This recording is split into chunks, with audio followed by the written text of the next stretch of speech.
Okay, good evening. Welcome to the LPA meeting for July 16th. I think we're going to start out with our attorney giving us a lesson. Less of a lesson and more an admission of guilt. Item number 3 on tonight's agenda, being the amendment to Chapter 155, was mistakenly included. This being an amendment to a general ordinance only requires one public hearing, so that will be at the Board of County Commissioners. So apologize for that mistake, and you will not be hearing a presentation from staff tonight on that item. Good. I was wondering. It was a little thin. I was like, where's the detail here? Well, we had all the detail. I read it, and I'm just sorry I did now. Okay. Can I get a motion to approve the minutes, please? I'd make a motion to approve the minutes. Can I get a second? I'll second it. All in favor? Aye. Aye. We had no minutes to approve. Okay. Oh, that's right. Yeah, it's there, but we have no minutes. Okay, I apologize. We approved nothing. I revoke my, Take it back.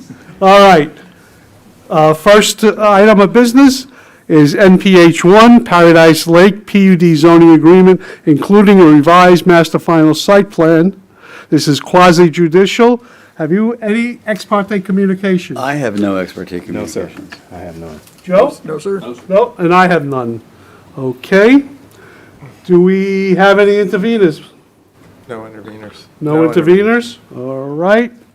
All right. Can all the parties who are going to testify rise and be sworn in? I count 1, 2, 3, 4, 5.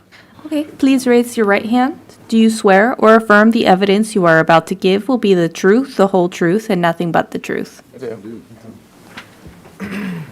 Okay. You're on. Thank you, Mr. Chairman.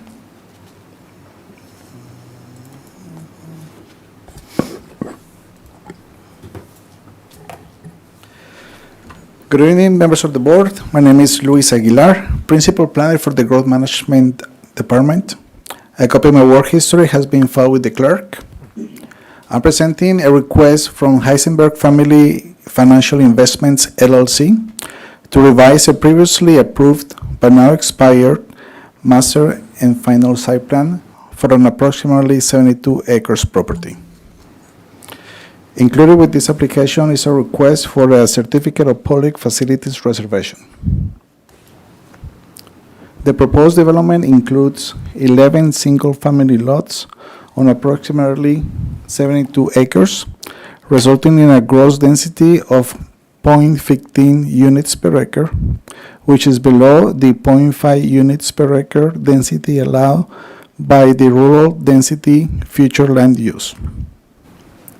The proposal includes the dedication of approximately 1.40 acres of right-of-way to Martin County along the south side of Southeast 138th Street as a condition of approval of the Paradise Lake Master Final Site Plan.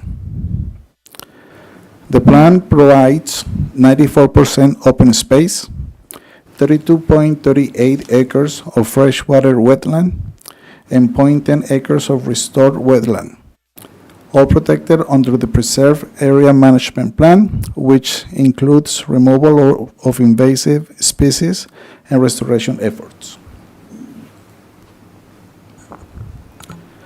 The subject site is located south of Southeast 138th Street, approximately a quarter-mile west of Southeast Kitchen Creek Road, within the secondary urban service district. This is an enlarged area of the site. The property is undeveloped. The zoning district is already PUD residential and has a rural density land use designation.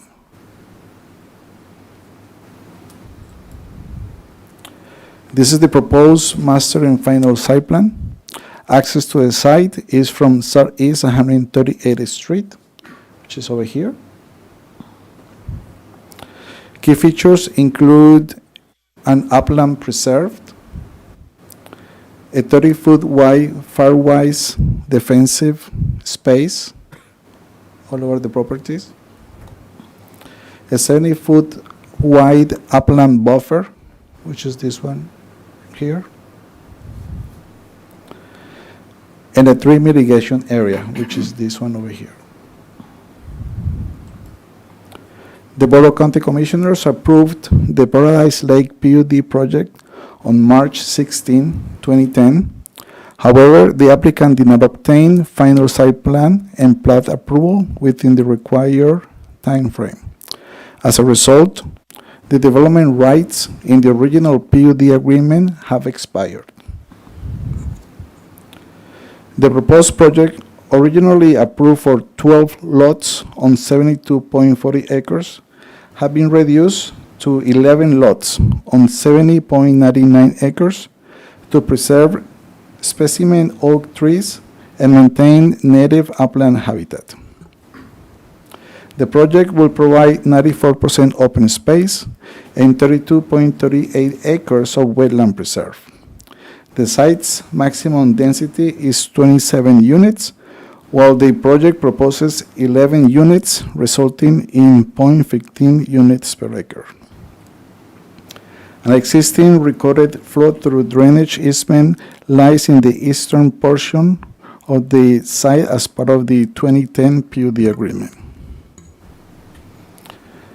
The proposed PUD benefits include increasing the upland preserve area by 2.54 acres from 14.84 to 17.38 acres, increase side and rear building setbacks from 30 to 35 feet, provide 0.57 acres of native tree protection area that will be retained in existing native vegetation.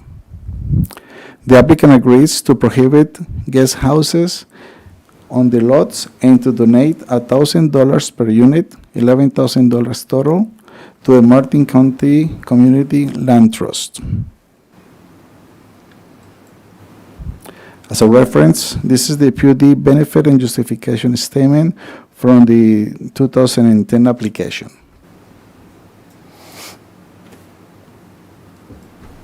And this one here is the 2010 master plan.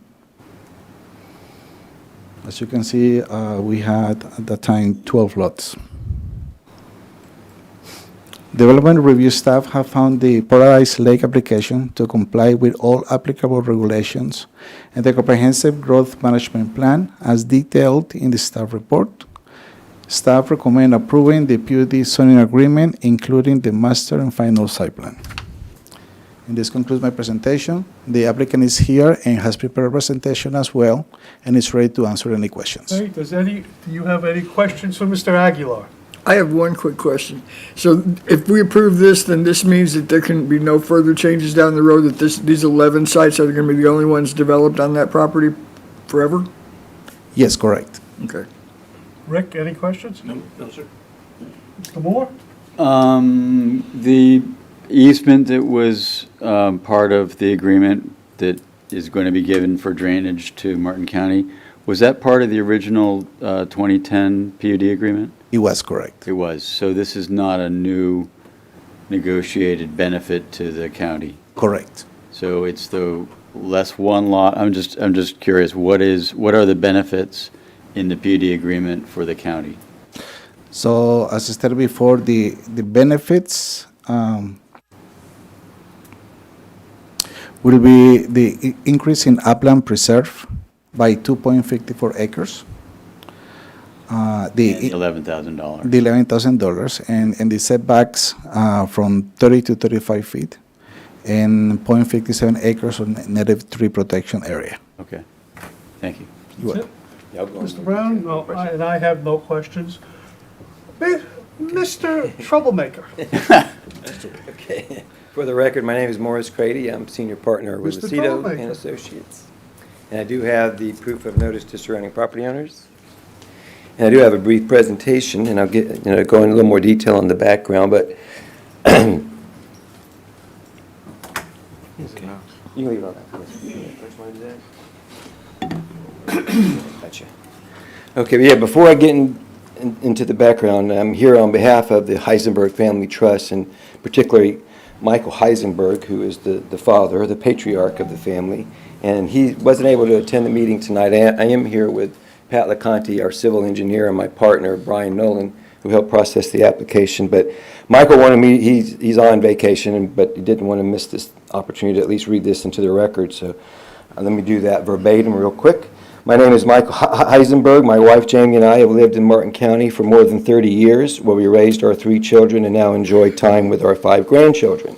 We love this place, its waters, wildlife, and community spirit, and spend much of our free time boating, fishing, hunting, and cheering on local sports.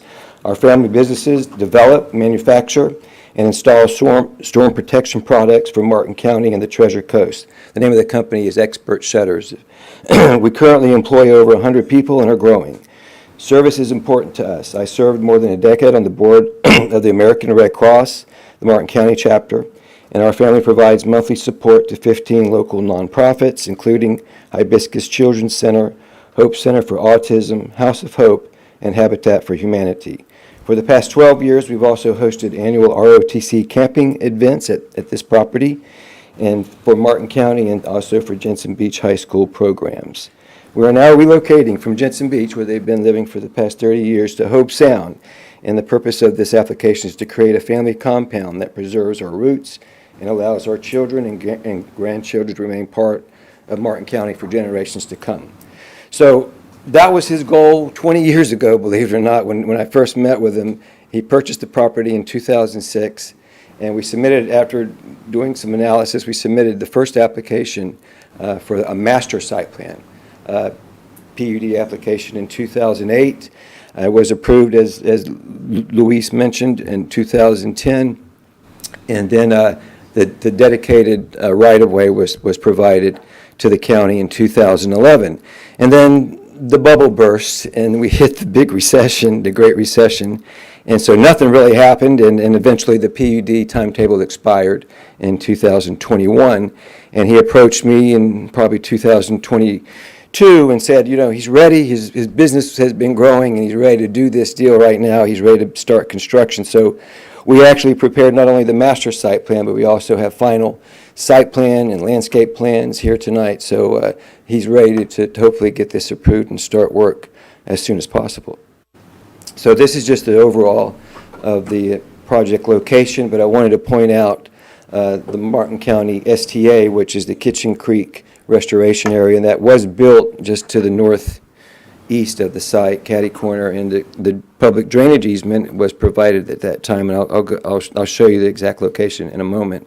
But the key element of this site is that it's adjacent to Jonathan Dickinson State Park, and that kind of drove how we developed the plan and how the county reapproved this project the second go-around. And you can see on the current aerial that the site is heavily forested, and most of those trees are oak trees that they managed and grew over the past 20 years that he owned the property. He has managed the upland very well from exotic vegetation. The wetlands need some work, and that's his next task under the Preserve Area Management Plan is to manage the upland. But you can see this site has looked like this this is 1986 aerial, and I went all the way back to 1980, and this feature has been here for that long, and the previous access to the site, or to this little island they created years ago, was to the west, and that's what was through a wetland that we're actually going to restore. So the access will continue to be from the center of Southwest 138th Street, and you can see what 20 years of managed growth will do, and we're, all those trees and everything that was back then that have grown, we now have to mitigate for, and we're doing that as part of the site development plan, which has led to less development area. So this is the rendering of the plan. I'll go into more detail, but the key element here is that the nearest lot now is 920 feet from Jonathan Dickinson State Park. So we have a 920-foot buffer, a preserve area, and that used to be a lot. That was a lot, you know, on the previous plan, but that's one of the areas where large oak trees were there back in 2010, and it's grown nicely, and so the staff was very keyed on that area, and it also creates a wildlife corridor between those two wetland systems of upland habitat. So that was important to the staff. But, and again, this is the plan that was approved in 2010, and you can see on this is a different orientation. North is to the right of the screen, and Jonathan Dickinson State Park is to the left of the screen. But you can see the lot and the road that was eliminated there to accommodate the new plan and to protect those trees.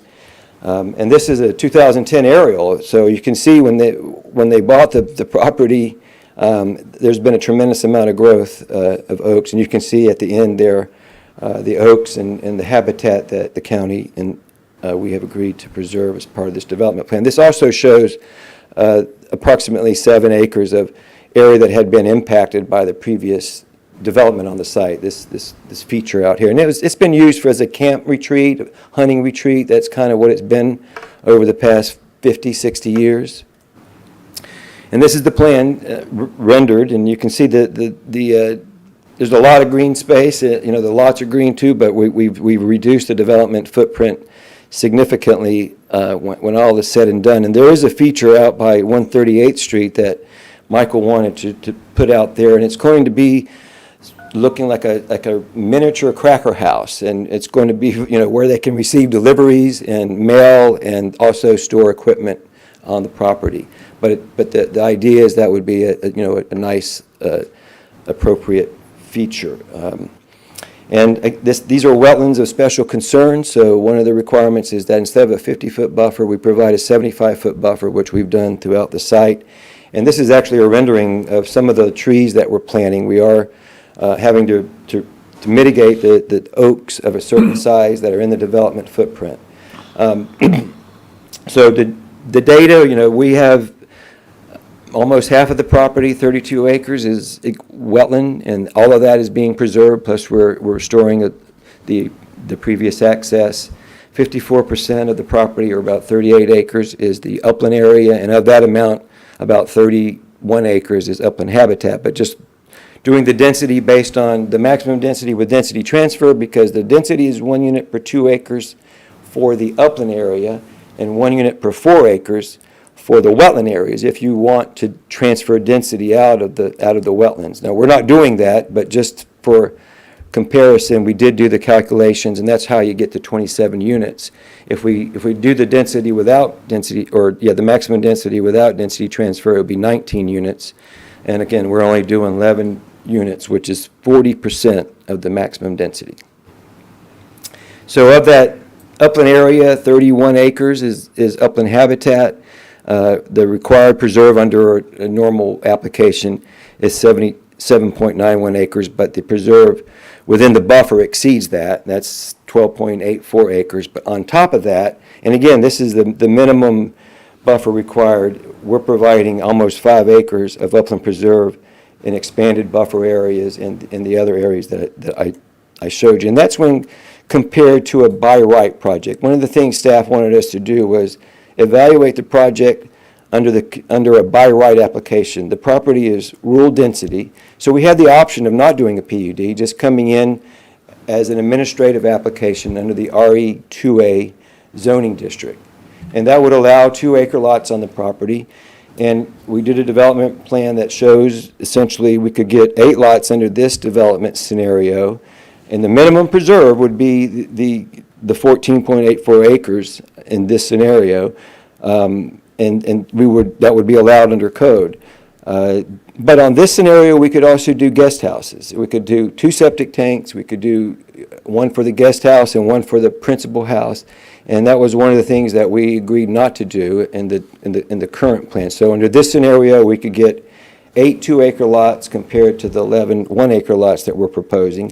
But we also looked at a different scenario where we would be hauling in fill to the property. So in this scenario, we could get 9 lots under by right zoning, but we wouldn't have the lakes. We would have to haul in fill, which is an additional cost. But the point being, we could get 8 to 9 2-acre lots under by right RE2A zoning compared to what we're asking for, which is 11 1-acre lots.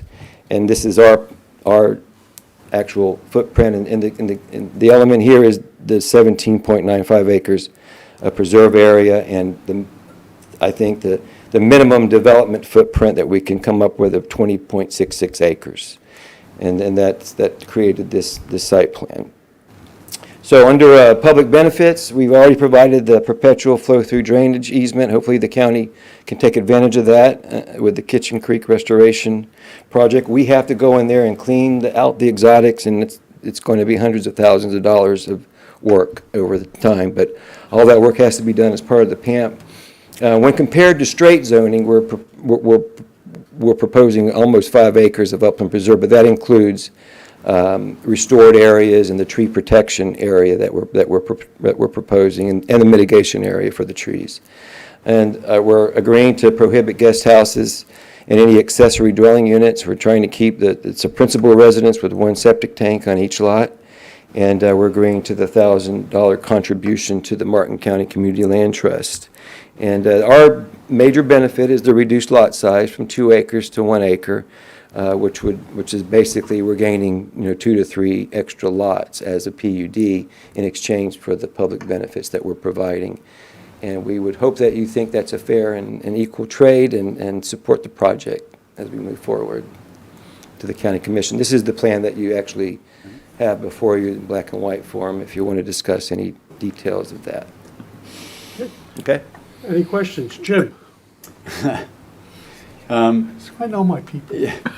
Because of your proximity to Jonathan Dickinson and their requirements for fire as part of their sort of management plan, is there any effort to combine your efforts with theirs? Well, we have, the Firewise program is really a 30-foot defensible Around space, your right? residences, yeah. Right, so. But I'm thinking about the southern piece of that I mean, property. if you look at the map, there's a pretty house wet. right on the property line, just to the south of, or to the east of it. So they don't really manage that area by fire. Right, well, it's too wet. Yeah, so we don't have a problem cooperating with them, but I don't think there's anything that we can provide. Right.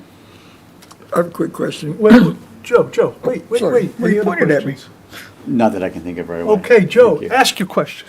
Okay, I saw in the presentation where you said it could be up to 27 units. Does that mean there's the possibility of adding new parcels? No, I think that's just a theoretical maximum density, because you have to still, if we did that many units, we'd have to have enough upland property to put it on, in the first place. And it's not physically possible, but that's the theoretical maximum density if you were calculating it under the county's comprehensive plan. But no, there's no way be we no could do further that. expansion. We're looking at 11 lots, and he has no intention of selling this project or otherwise increasing the density or doing anything other than making it a family compound. Thank you. I don't have any questions. I got a comment. I don't know if any of y'all have been down there to look at that site, but if you look at the melaleucas and peppers that are in there, just getting rid of the melaleucas and peppers, Yeah. it's a great thing. And putting it under a pant where they have to do it continuously, Yeah, it's perpetual. because I don't know if anybody's tried to clear peppers and keep them down.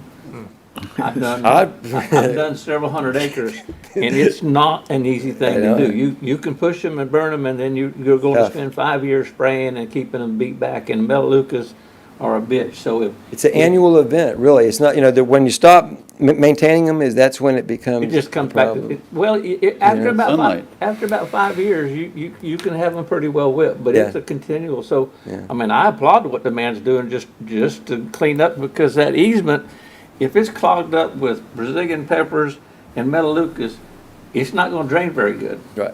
I mean, it's going to hold water just as the project is what I mean, I really like it. Thank you. Mr. Brown? Yes, sir. Okay, I have no questions. I think it's a good project, so. Okay, is there any public comment? Can I make a motion? See no public comment? Back to the board. Can I get a motion? Make a motion to approve. Can I get a second? Second the motion. Second. All in favor? Aye. Aye. Opposed? Passes unanimously.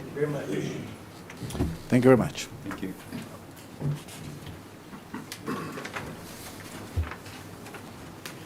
Okay, take care. Next up, NPH 2, Brew Horizons rezoning, D069002. This is also quasi judicial. Does anyone have any ex parte communication? I have none. Do you have any, Rick? No, sir. Do you have any, Joe? Nope. Do you I have haven't any? any. And I do not either. Any interveners? No interveners. There are no interveners. Okay, all parties that are going to testify, please stand and be sworn in. I see 1, 2, 3, 4, 5, 6. Please raise your right hand. Do you swear or affirm the evidence you are about to give will be the truth, the whole truth, and nothing but the truth?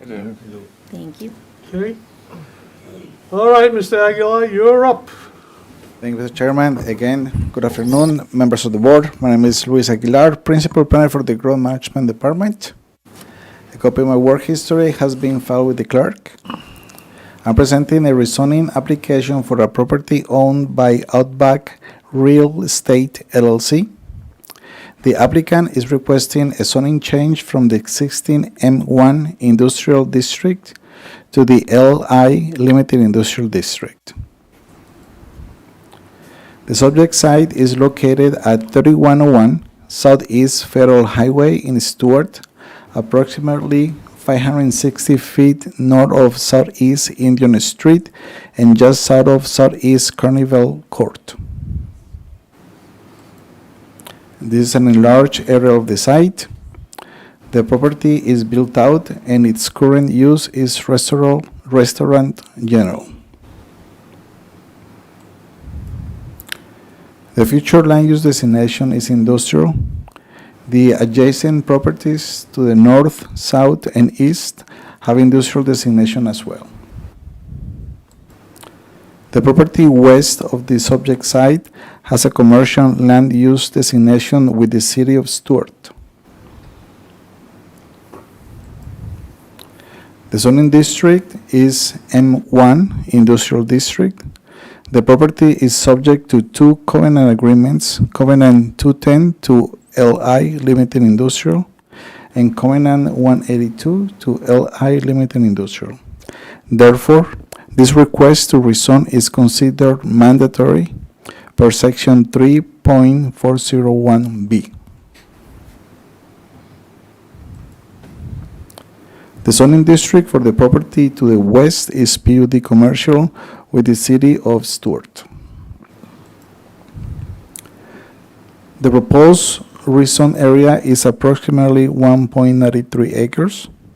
There are three standard Category A zoning districts available to implement the industrial land use policies of the Comprehensive Growth Management Plan, which are LI Limited Industrial, GI General Industrial, and HI Heavy Industrial. A new PUD zoning is an additional option for applicants. The applicant is requesting to rezone the property to the LI Limited Industrial District. For comparison purposes, the permitted uses for these zoning districts are provided in detail on pages 2 through 6 of the staff report. And these are the development standards for the industrial districts. You can see all the zoning districts. For limited industrial, you have the maximum building coverage, 40%, maximum height, 30, and minimum open space is 20%. And these are the corresponding setbacks, which are the same for every zoning district.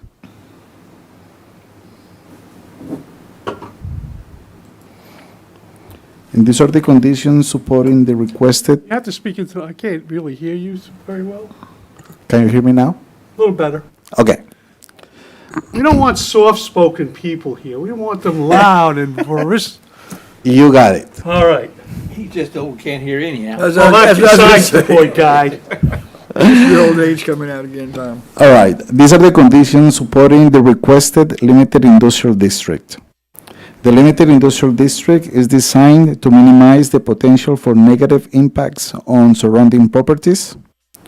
The limited industrial district is the less intensive industrial district, aligning well with the surrounding properties and zoning districts. The proposed zoning district and the industrial future land use designation align well with the character of the existing land uses in the adjacent and surrounding areas. Development review staff have found the Blue Horizons LLC rezoning application to comply with all applicable regulations and the comprehensive growth management plan as detailed in the staff report. Staff recommend approval to request to rezone from M1 Industrial District to LI Limited Industrial District. And this concludes my presentation, and the applicant is here to answer any questions. Rick, any questions? Nope. Joe? Nope. Just for clarity, the biggest distinction between the limited industrial and the next industrial category up is sale of retail and also drive-through, correct?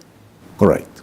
And so what we're doing by downzoning to a limited industrial is by permitting a drive-through.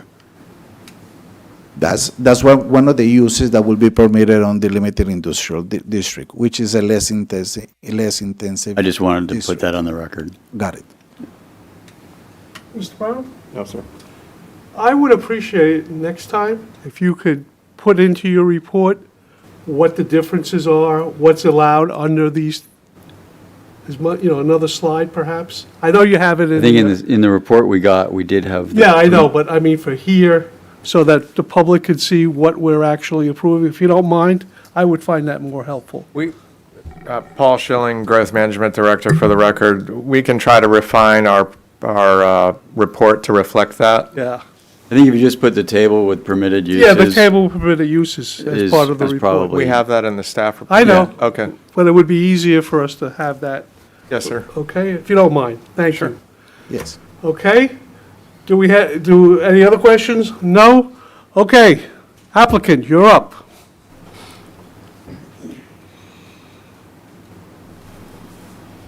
Good evening, Commissioners. Darren Taylor, 119 South Monroe Street. Make sure that I speak loud.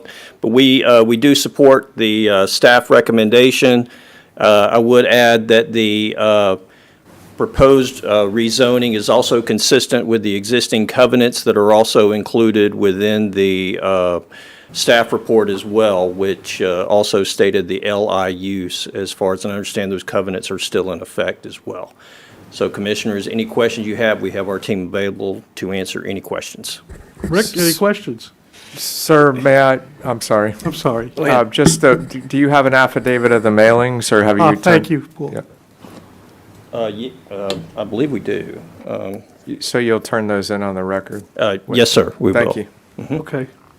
Rick, any questions? This is mandatory. Yes, it is. Joe, any questions?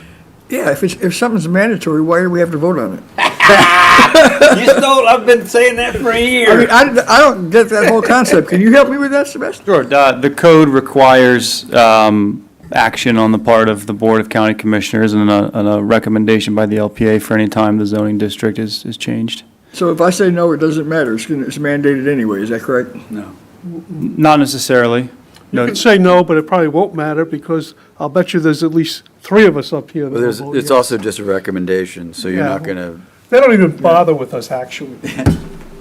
But you have to do it. But if the if the county commission says no, and it's a mandatory, there could be legal action that would be really bad. So Yeah, I'm still not clear on this whole mandated thing. That happened a couple meetings ago, too. It was like it's mandated. Well, if it's mandated, we shouldn't have to be required. Half the to act on work it that at you're all. going to do up here is going to be part of this mandatory rezoning. So it's just the way it is. Any other questions, Mr. Brown? Yes, sir. Okay. I see there'll probably be no public comment. And so it's back to the board. Can I get a motion? make a motion to approve. Can I get a second? I'll second the motion. Okay, we have a motion, we have a second to recommend approval. All in favor? Aye. Aye, opposed? No. It passes 4-1 with Ms. Neeson voting no. Thank you, guys. I Thank you do very have a much. request that when this gets to the planning stage, that some sort of ingress egress be designed, because that intersection is dangerous. Paul Schilling, for the record, duly noted. However, there's an existing access there that has been there for decades, and it facilitates the cross-access. But the state of Florida, the FDOT, provides that access and permits those changes if necessary. So, but those will be duly noted. A future site plan, our team will look at all that. It really is a very dangerous Can area. I ask a question? I have a question for you. Sure. I don't think they took into consideration the fact when you add a drive-through, then you're talking about long queues and stuff, that completely changes the dynamic. Is there going to be a traffic impact study going forward on this, and when will we receive that information? Yeah, there's a couple yeses in that. One yes is there will be a traffic impact analysis that will be done by the future application. I would point out also this was a full-service restaurant, which is among the highest uses and impacts. Not all that different than a bar, but however, there are code requirements to address the queuing, the buffering and landscape requirements from the vehicular use areas. So all that would be studied in the future application. Yes, certainly. Thank you. Thank you. Okay. Make a motion to adjourn. No, he has to talk first. I want to hear him. Just one more matter, and I appreciate everyone being here this evening. So we do have an application that's been advertised for the August 6th. That'll be our next meeting. I was hoping to have full attendance at that meeting as well. I will probably be here. Thank you. I'll let you know in a second. Good Lord willing and the creek don't rise. Thank you. I will be here, President. I will not be here. Oh, wait, maybe, depends. If the planes are on time, I will be here. Thank you, sir. If the calves load nicely, I'll be here. If they don't load nicely, I won't be here. Thank you, sir. How's that? That's great. Do we have any other business for the LPA? Mr. Chairman, just a brief housekeeping item. If any of the members have not completed and turned in their Form 1 financial disclosure, if you would please attend to that. Thank you. Okay, seeing nothing else, we are adjourned.